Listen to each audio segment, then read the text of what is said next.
j'espère que ça va bien. Bienvenue dans Vlogtober, nouvelle vidéo. Je fais des vidéos tous les 2 jours présentement. Mon nom c'est Eve, si vous venez de découvrir la chaîne. Et c'est ça, aujourd'hui, je commence très tard, il est presque 4 heures, je pense. Mais c'est parce que j'avais 3 appels conférences après-midi, pas d'appels conférences, mais des appels. Plus mon homme de ménage est venu pendant 2 heures, bref. Mais là, je me pose pour parler un peu avec vous. On va jaser un peu, j'ai quelques colis, puis j'ai aussi une épicerie qui rentre plus tard ce soir, puis je vais vous faire un petit retour de course pour terminer ça. Je vais parler un petit peu d'occupation double parce que c'est sur toutes les lèvres. Je commence en vous donnant mon opinion sur ce qui se passe. Pour les gens qui n'habitent pas au Québec ou qui n'écoutent pas le show, vous pouvez regarder les timecodes en dessous de la vidéo, il y a les chapitres. Si ça ne vous intéresse pas, vous pouvez sauter à autre chose. Mais en bref, drame dans les chaumières à cause d'occupation double. Il y a eu de l'abus, il y a eu des comportements toxiques de la part de certains participants. Et là, après la pression du public, les commanditaires se sont retirés presque en majorité. Back and forth, il y en a qui ont dit qu'ils restaient, finalement ils s'en vont. Et là, finalement, sous la pression du public et des commanditaires, mais je pense aussi parce qu'eux autres se rendaient compte que ça n'avait pas d'allure, la production a décidé de retirer les 3 participants principaux qui étaient les instigateurs. Et là, toute la ville en parle depuis 24 heures, c'est fou. Puis c'est intense. Là. Au début, j'étais un peu cynique face à tout ça. Je me disais, mon Dieu, dans les téléréalités, il y a tout le temps de la chicane, puis il y a tout le temps du monde pas fin. Mais ce que je comprends après avoir lu beaucoup, c'est que c'était vraiment intense. Là. Les gens qui se font retirer du show avaient été avertis plusieurs fois, avaient reçu la visite de quelqu'un pour les coacher de ne plus avoir ces comportements-là, puis ils ont fait à leur tête. Je n'ai pas trop pleuré, c'est plate pour les autres participants par contre. Je vais vous dire, moi, ce que je trouve les problèmes qu'il y a avec cette émission de télé-réalité-là, qui à la base devrait être un show de séduction, de rencontre et de couple, c'est devenu une machine à influenceurs. Puis ça, je veux dire, je dis pas une vision visionnaire que j'ai là, tout le monde le sait. L'affaire, c'est que le show est lié à l'agence J'Influence, qui est l'agence d'influenceurs de la compagnie de Julie Snyder. C'est une agence qui fait partie quand ils ont réalisé que maintenant, depuis Bali environ, les participants, quand ils sortent, ils ont des gros réseaux, ils développent beaucoup leur plateforme et là, ils peuvent avoir plein de contrats payants. Donc, je pense que ça a trop influencé le casting depuis quelques années parce qu'ils se disent on va prendre du monde que, quand après qu'ils soient allés dans le show, ben ils vont être des influenceurs puis ils vont faire de l'argent pour que j'influence. Parce que les participants signent, je pense, c'est pour 2 ans. Puis ce que j'ai entendu, c'est que c'est entre 40 et 50% des cachets qui sont pris par J'Influence, ce qui est énorme. Parce qu'un agent normal, c'est entre 15 et 20, maybe peut-être 25% des fois dans certains cas, certains projets. Donc 40-50%, c'est beaucoup d'argent. Donc je pense qu'il y a trop de soucis qui est porté à qu'est-ce qui se passe avec les participants après pour la compagnie. Ça, je trouve que ça a vraiment dilué ce que devrait être le casting, c'est-à-dire est-ce que cette personne-là a un potentiel pour faire un bon show de dating. Évidemment, il y a beaucoup de gens qui s'inscrivent à Occupation Double maintenant pour ça, pour devenir influenceur. Ça, on le sait aussi. J'ai pas non plus comme déduit ça d'une grande intelligence, là, tout le monde sait ça. Mais je pense que là, c'est rendu pire que pire parce qu'un autre problème, c'est que les gens vont dans le show et ils se connaissent déjà. J'ai l'impression qu'il y a beaucoup plus de gens qu'avant qui sont recrutés versus des gens qui vont pour s'inscrire, qui font les auditions. Puis les gens se connaissent, les gens arrivent là, puis ils savent déjà que les deux s'en vont dans l'occupation double. Ils se font des manigances. Fait que tout ça fait en sorte que c'est des gens qui vont pas là vraiment pour dater. Bref, il y avait vraiment une mauvaise vibe cette année, puis je suis contente qu'ils aient mis leur pied à terre, puis qu'ils aient dit « OK, on va tout changer ça ». Je sais pas qu'est-ce que le show va devenir dans le futur. Je pense que ça va revenir parce que c'est trop une grosse émission pour le poste qui la diffuse, c'est-à-dire nouveau. C'est ça, puis Big Brother, c'est comme leur gros canon, là, puis ici, ils enlèvent ça. Je sais pas. En même temps, ils vont avoir des commanditaires pour payer le show. Ça prend des sous aussi. Puis là, tout le monde se retire peu à peu. Je pense qu'il y aurait juste 2-3 compagnies qui sont commanditaires sur la dizaine et plus qu'il y avait. Fait qu'à voir, mais je voulais en parler puis je voulais savoir votre opinion là-dessus. Moi, je pense que pour guérir le show, il faut qu'ils reviennent aux sources. Un vrai retour aux sources. Ça devrait être un vrai dating show. Ils devraient recruter en faisant une petite tournée là, partout, pas juste à Montréal puis Québec. Tu sais, un genre de OD on tour, puis les gens vont faire les auditions, puis ça peut devenir un show en tant que tel, ça serait super drôle, ça serait super intéressant. Je pense que c'est temps de ramener la prod juste au Québec. Je sais qu'on l'a fait pendant la pandémie, mais je pense que mettre ça au Québec, c'est plus simple pour produire. Il n'y a pas des grillons qui font du bruit, il n'y a pas tout le monde en sueur, puis là, ils mettent des fils bizarres. Elle va marquer ça, puis là, 5-6 épisodes, là, tout le monde avait l'air d'être des statues de cire, là, il était comme tout filtré à cause que la prod a essayé d'enlever le brillant de la soie parce qu'il fait très chaud en Martinique. Il faudrait ramener la bouteille. On tourne, le hasard détermine les voyages. Il faudrait ramener plus de voyages puis de sorties. On dirait qu'il y a comme un gros voyage par semaine puis on n'entend pas parler avant dimanche. Il faut inciter les gens à butiner. Là, le monde se casse puis ils disent on a des bonnes chances de gagner, on va rester ensemble. C'est pas ça, OD. J'entends qu'à ça. Laissez faire le show. Il y a trop de twists aussi. C'est fun les twists, mais on dirait que les twists sont juste faits pour détourner les règles. Règles qui sont pas claires. Autre chose qui devrait amener des règles claires, s'il vous plaît. Qu'est-ce qui fait qu'on est mis en danger? Qu'est-ce que, tu sais, des vraies règles claires, là. C'est pas clair. Si vous écoutez le show, c'est ça. Dites-moi votre opinion. Qu'est-ce que vous pensez? Pensez-vous que OD va survivre? Pensez-vous qu'on va voir la réaction des gens quand ils vont se faire dire qu'ils sont sortis? Moi, je pense que non. Moi, je pense qu'ils vont montrer juste les gens qui restent dans l'aventure, puis ils vont apprendre que certaines personnes ont été évincées dû à leur comportement. Tu sais, on regarde la télé-réalité pour avoir du drame puis de la bisbille, puis ça, moi, la première, j'aime ça, tu sais, c'est divertissant. Mais quand ça devient que le monde part en pleurant puis sont traumatisés, ils se disent ça va trop loin, là. Faut penser à la santé mentale des gens aussi. Fait que c'était mon petit 3-4 minutes OD. Bienvenue aux gens qui se rejoignent à nous, si jamais ça vous intéressait pas. Et maintenant, on va ouvrir quelques colis. Ça ici, c'est pas un colis, en fait, c'est un achat que j'ai fait chez Ikea l'autre jour, puis je ne vous l'ai pas montré quand j'ai fait mon retour de course des fêtes d'Ikea, parce que c'est pas un truc des fêtes. Et c'est un cadran qui est magnifique, là. Attendez de le voir. Puis je cherchais depuis longtemps un cadran qui n'est pas mon téléphone. En fait, c'est que je ne veux plus dormir avec mon téléphone à côté de moi. Fait qu'avoir un cadran, revenir aux sources, encore une fois, je pense que c'est une bonne idée. Regardez comment il est beau. Oh mon Dieu. Magnifique. Je sais pas qu'est-ce qu'il va faire comme son, là, j'ai pas testé. Oh mon Dieu, d'un coup que ça me gosse. Mais super beau. Je me rappelle pas du prix, mais c'était en bas de 20$, je pense. Puis il n'y avait pas d'autre couleur, c'est juste cette couleur-là. Mais quel bel objet. Ensuite, j'ai reçu ça ici, c'est marqué Surette Condiment, assembleur de saveurs. Ça, comme ça. Puis j'imagine que c'est des condiments. Puis il y a un petit oiseau ici sur le packaging. J'ai reçu un communiqué par courriel, mais j'avoue, je ne l'ai pas lu. Sorry. Petit insight dans la vie des créateurs de contenu. On est au mois d'octobre et là, c'est le bout de l'année où on reçoit le plus de courriels, de demandes, de veux-tu tester des produits, veux-tu apprendre sur un produit. Donc, malheureusement, je ne peux pas tout lire. Et j'ai toujours en diagonale pour voir si ça a rapport avec mon travail, mais sinon, je ne lis pas tout. Fait que je suis quand même contente qu'il m'ait envoyé quelque chose, comme ça je peux découvrir. C'est quoi? Ça a l'air d'être des vinaigres. Ça ici, c'est un balsamique pomme et érable. Très joli. Et un vinaigre de cidre non filtré. Donc ça, c'est parfait, faire des vinaigrettes. Pour faire des sauces barbecue maison, le vinaigre de cidre, c'est délicieux. Moi, je remplace toujours le vinaigre blanc par du vinaigre de cidre dans ce genre de recette-là. Ça, c'est des produits du Québec. J'ai pas vraiment de communiqué. En fait, j'en avais un, mais je ne l'ai pas lu. Mais voilà, Surette. Je vais vous mettre le lien vers le site en bas. Ici, j'ai un colis Amazon. Vous voyez pas, mais j'ai Kiki qui est à côté de moi, là. Voilà, je vais avec le papier. Les achats que je vais vous montrer, ça a rapport avec mon coin café, puis je veux vraiment le pimper encore plus, puis faire plus de contenu café sur TikTok principalement, et aussi un petit peu sur Instagram. Puis là, je me suis acheté ça ici, c'est tellement cute. C'est une mini tasse. Pour quand j'ajoute genre juste un shooter à une recette ou un peu de lait. Regardez, il faut le bête. Je l'ai acheté à ma boutique Amazon. Il y a toujours le lien vers ma boutique Amazon sous les vidéos. C'est le fun, regardez, pour pas faire un dégât. J'ai aussi acheté un autre moule à glace. Vous allez dire, Eve, t'en as combien des moules à glace? La réponse, c'est jamais assez. Puis là, en plus, je sais pas si vous suivez Calimé, je pense son nom, je mettrai le lien sur la vidéo. Sur TikTok, c'est une de ces TikTokeuses qui fait beaucoup, justement, du classement, des frigos, tout ça. Puis elle a fait plusieurs vidéos de son coin glace dans son congélateur. Je pense que 90% de mes amis sur TikTok m'ont envoyé cette vidéo-là, d'ailleurs. Ils connaissent mes goûts. Puis là, j'ai décidé que j'allais faire comme elle. J'ai un gros congélateur où je mets tous les aliments. Puis dans le congélateur du bas de mon frigo, je mets plus, style, justement, ma glace, puis, tu sais, des popsicles, des choses comme ça. Fait que je pense vraiment que ça va être facile pour moi de réaménager. Puis c'est ça, puis j'ai acheté ça ici pour avoir un autre format de glace. Puis une petite pelle, puis le contenant, puis tout. Vraiment beau. Puis c'est des mini cubes. J'ai déjà les gros cubes avec mes moules Nespresso. Puis j'ai des bâtons, j'ai des sphères, j'ai des gros cubes. J'ai vraiment beaucoup de moules déjà. Fait que je pense que ça va être le fun, ça va être un beau projet. Puis je vais documenter ça pour vous. Puis ça, ça a l'air d'être chinois. Oui, fait en China. Made in China. Puis c'est rose. Fait que dans le fond, tu remplis ça ici. Puis quand c'est prêt, tu le tournes de bord. Puis tu fais crunch dans la boîte. Puis ça vient avec la petite pelle. Et ça vient avec le petit moule. Pas le petit moule, mais le couvercle, pour pas que la glace prenne le goût du frigo, du congélo, je devrais dire. Fait que c'est super.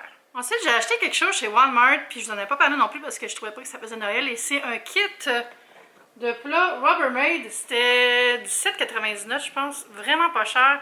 Je manque de plats ces temps-ci parce que je cuisine beaucoup pour mon projet dont je vous ai pas encore parlé en détail, mais que vous avez probablement deviné c'était quoi.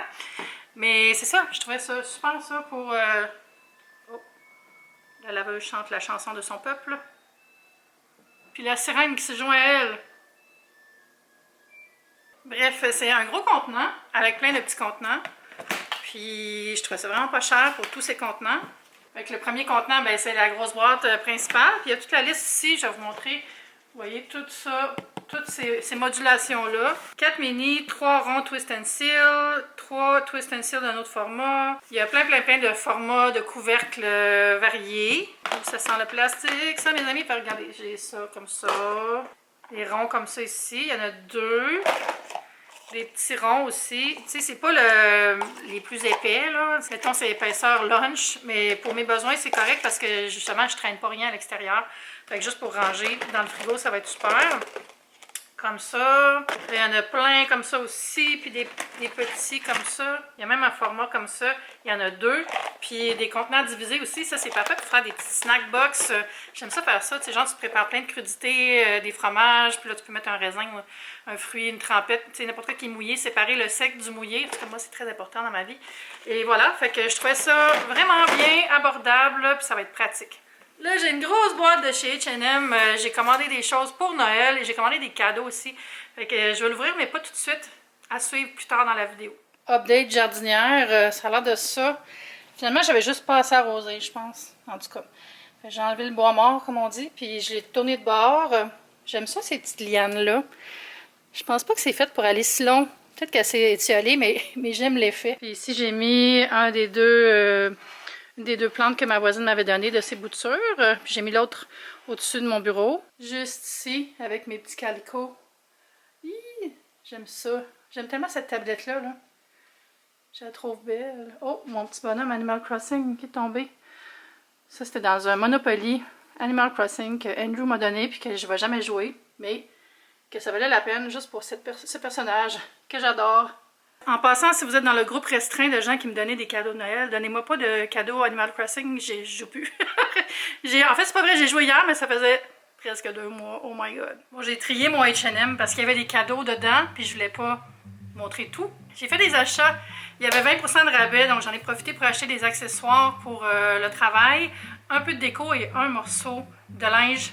Puis je suis tellement contente là, parce que je l'avais spoté ça il y a quelques mois, puis il n'y avait plus ma taille. Puis là, il y avait ma taille. Et c'est le hoodie Bambi Flower Power. Oh mon Dieu, je suis tellement contente là. Il est tellement doux en plus. Belle couleur chaude avec le capuchon juste ici. Fantastique. Ça, c'est le seul morceau de linge que j'ai acheté, comme je viens de dire. J'ai acheté des petits bols. Ce petit bol-là en bois. En fait, je pense que c'est peut-être même du bambou. Je me rappelle pas. Mais des petits bols comme ça, c'est tellement pratique quand je fais des photos avec de la mise en place ou des petits accessoires, n'importe quoi. J'ai aussi celui-là qui est en céramique, comme un peu, presque comme un coquillage, là, mais vraiment comme délicat. Très petit, vous voyez, petit. Ça, j'aime beaucoup ça, ces genres de petits formats-là. C'est pratique pour mettre quelques petits fruits à côté d'un plat principal. Par exemple, si je fais une photo d'un smoothie bowl, puis il y a des petits fruits. Je vais mettre aussi une touche de couleur dans le bol à côté, comme un accent. Donc, très pratique d'avoir toujours des petits bols comme ça. Puis, ceux que j'ai présentement, je les ai beaucoup utilisés. Il faut que je renouvelle un peu. Il faut que je me rappelle que c'est pas juste des photos de ma vie, je fais aussi des photos pour des clients. Avoir un petit peu de turnover dans mes accessoires, c'est de bon goût. Puis, j'ai acheté une petite planche en céramique en forme de maison pour faire mini planche apéro. Puis, il y a une corde en jute pour l'accrocher au mur. Je sais pas si je vais l'accrocher, mais je la trouvais jolie, puis je trouvais que c'est un beau format. J'ai beaucoup de grandes planches, grands plateaux, mais j'avais pas un petit pour mettre juste, justement, un fromage avec un accompagnement, une petite sauce, ou juste servir des canapés là, pour avoir un petit format de plateau, parce que, encore une fois, tu sais, des fois, si je veux faire une photo, si j'ai un grand plateau, il faut que je fasse une grande quantité, tandis que si j'ai un petit plateau, je peux en faire 6 seulement, c'est assez, et je peux prendre ma photo. Ensuite, j'ai acheté 2 paquets de serviettes de table en tissu avec un imprimé j'allais dire le lapin, un imprimé de sapin, c'est pas le lapin de Noël. Donc, en vert, vous voyez les petits sapins, il y a comme comme différents styles d'arbres. C'est comme une mini forêt dans la neige crème. Et la même chose en rouge. J'aime beaucoup les petits linges de table comme ça du H&M. Ils sont abordables, ça permet de mettre des petites touches de couleur dans les photos. Mais aussi dans la vie de tous les jours, hein, j'aime ça mettre une petite serviette colorée saisonnière sur la poignée du four. Là. Comme là, j'en ai d'Halloween. J'ai des fantômes. C'est bien beau. Ensuite, c'est des choses que j'avais achetées pour mon nouvel arbre de Noël. J'en ai 2 boîtes et c'est des ornements en papier, comme des espèces de mini lampions, mais il n'y a pas de lumière dedans. Là. Vous voyez le genre en papier plié, là, très scandinave. Donc j'en ai acheté 2 boîtes en rouge et blanc. Je suis aussi un petit peu dans le mood pour légèrement redécorer ma salle de bain pour la saison qui s'en vient, mettre ça dans des touches chaudes. Donc j'ai enlevé les tapis que j'avais présentement, je vais les ranger. Puis pour cet automne-hiver, je vais mettre celui-là, qui est plus grand aussi, grand tapis. Vous voyez le motif? C'est tellement beau. Vraiment, là, H&M, c'est une bonne place pour les accessoires de salle de bain. Je trouve qu'ils ont du choix, différents styles, différents coloris. Ça étouffe ma voix. Hein? Donc ça va aller dans la salle de bain tout de suite. Puis j'ai aussi acheté des serviettes agencées. Je parle au pluriel parce que je n'ai acheté 2 pour toujours en avoir une propre. Moi, j'aime ça changer ma serviette en cours de route pendant la semaine. Donc vous voyez, encore une fois, comme ça. C'est comme un drap de bain. C'est pas super grand, honnêtement, mais c'est pas très longue, là. En fait, elle est longue, mais pas large. C'est dur à montrer, hein? Mais comme ça, vous voyez? Elles sont douces, fait que je suis contente. Mais moi, je traîne pas vraiment dans ma serviette. Fait que je m'essuie avec, puis c'est correct, ça n'a pas besoin d'être le grand drap. J'en ai des draps de bain aussi. Si jamais je file pour chiller, comme en sortant du bain en tant que tel, j'ai plus tendance à faire ça, mais quand je prends des douches, ça va être parfait. Ensuite, j'ai acheté une étoile en papier pour mettre sur mon petit sapin. J'avais pas de topper, là, de... Comment ils appellent ça? Il ne donne pas de nom en français, c'est juste l'étoile. Mais une petite étoile en papier pour mettre sur le dessus de l'arbre. Puis ça a l'air de ça. Puis il y a aussi le petit Spring a Little pour le mettre sur une tige de l'arbre et que ça tienne bien. Je sais pas ce que j'ai aujourd'hui, j'ai chaud là. Oh my god, j'ai ouvert les fenêtres puis tout. Fait que c'est ça mes achats H&M. Là, il est rendu 5h24. Je continue à travailler. J'ai beaucoup de travail encore cette semaine. Ça va être la folie, je pense. Puis je suis contente que ce soit la folie. J'ai vraiment envie de travailler. J'ai envie de faire plein de choses, des projets. Je suis dedans, là. J'ai comme pris une mini-pause de TikTok cette semaine parce que j'avais juste pas le temps de créer ce que je voulais. Mais là, j'ai recommencé cette semaine. Ça a l'air ambitieux, là, mais je le mets dans l'univers. J'aimerais vraiment ça, avoir 100 000 abonnés sur TikTok avant 2023. Je suis rendue à 72 000. Puis c'est possible parce que sur TikTok, la viralité peut vraiment nous amener beaucoup d'abonnés plus facilement parce qu'on rejoint plus de monde à l'extérieur du cercle des gens qui me connaissent vraiment.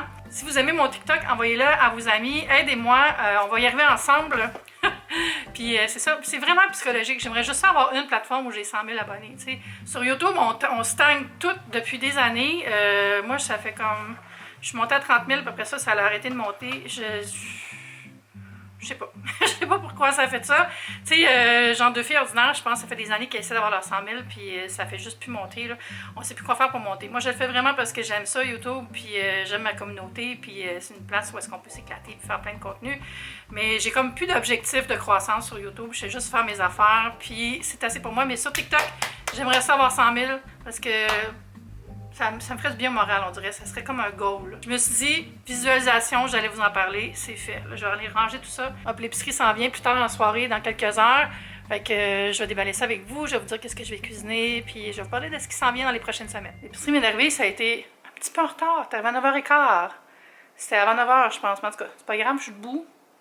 Tout va bien. Je vous montre ça en mode vue de haut. Alors ici dans les œufs, j'ai une douzaine d'œufs. J'ai aussi les œufs Bunbury que j'achète vraiment souvent qui sont déjà cuits. Puis là, j'ai rajouté à ça une pinte de blanc d'œuf. Fait que des petits œufs comme ça va être parfait pour des omelettes avec du fromage puis un petit peu d'épinards. J'ai un concombre anglais. Il y avait un spécial sur ces framboises. J'en ai pris 2 paquets. Une couronne de brocoli. Des tomates savoura cerise-eau. Une miche de pain multigrain première moisson. Ensuite, j'ai pris un sac de petits poivrons et aussi 2 gros poivrons. Le vendredi, il y a des gratuités chez Métro, puis ils m'ont encore mis une bière sans alcool. Je trouve ça tellement bizarre. Comme... ça arrive souvent. De l'hummus à l'ail rôti pour les trempettes. Des choux Bruxelles à bien meilleur prix que ce que j'avais payé au Valmont la semaine passée. Oh mon Dieu, je m'étais fait tellement avoir avec le chou Bruxelles, je suis scandalisée. Ça, c'est un produit que j'ai jamais essayé. Il y a juste 1 gramme de sucre, 9 grammes de protéines. C'est fait par Danone. Ça s'appelle Too Good. C'est un yogourt grec nature. Donc avec les petits fruits, ça va être parfait. Je vais faire un macaroni à la viande avec du fromage tout gratiné et des boulettes. Ça, c'est les pâtes. Des tomates savoura Coctalio. Là, j'ai la merveilleuse sauce à la viande de Stefano que j'adore. Je vais mettre ça pour mon macaroni à la viande. J'ai pris un plant de basilic qui sent tellement bon. Des saveurs de Sparkling Ice que j'ai déjà goûté ici. Ça, j'ai goûté ananas.